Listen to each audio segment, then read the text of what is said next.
2012 সালে পাকিস্তানের পররাষ্ট্রমন্ত্রী হিনা রাব্বানির পর সাবেক প্রধানমন্ত্রী খালেদা জিয়ার সঙ্গে সাক্ষাৎ করলেন দেশটির উপপ্রধানমন্ত্রী ইসহাক দার। রোববার সন্ধ্যা 7টার কিছু আগে গুলশানে বেগম জিয়ার বাসভবন ফিরোজায় পৌঁছান তিনি।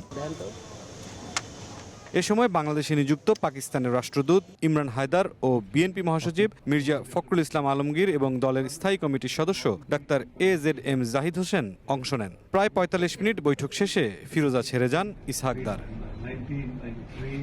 পরে আনুষ্ঠানিক ব্রিফিংয়ে বিএনপি জানায়, খালেদা জিয়া ও ইসহাক দারের সঙ্গে দুই দেশের মধ্যকার সম্পর্ক এগিয়ে নেয়ার বিষয়ে আলোচনা হয়েছে। উঠে এসেছে সার্ক ইস্যুও।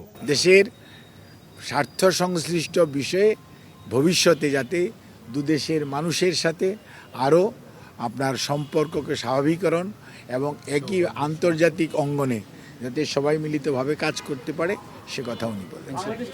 এর আগে দুপুরে রাজধানীর বসুন্ধরা আবাসিক এলাকায় জামায়াত আমির ডাক্তার শফিকুর রহমানের সঙ্গে সাক্ষাৎ করেন পাকিস্তানের উপপ্রধানমন্ত্রী। পরে দলটির নেতারা জানান, বিশ্বব্যাপী শক্তিশালী মুসলিম ঐক্য চায় জামায়াত। পাকিস্তানের উপপ্রধানমন্ত্রীকে জানিয়েছেন ডাক্তার শফিকুর রহমান। জামায়াত আরেকটি বলেছেন যে আজকে মুসলিম উম্মার জন্য একটি লিডারশিপটা খুব প্রয়োজন এবং এটা কম্বাইন্ডলি যেন এরকম একটা লিডারশিপ তৈরি হতে পারে সে ব্যাপারেও নির্দিষ্ট আকর্ষণ করেছেন।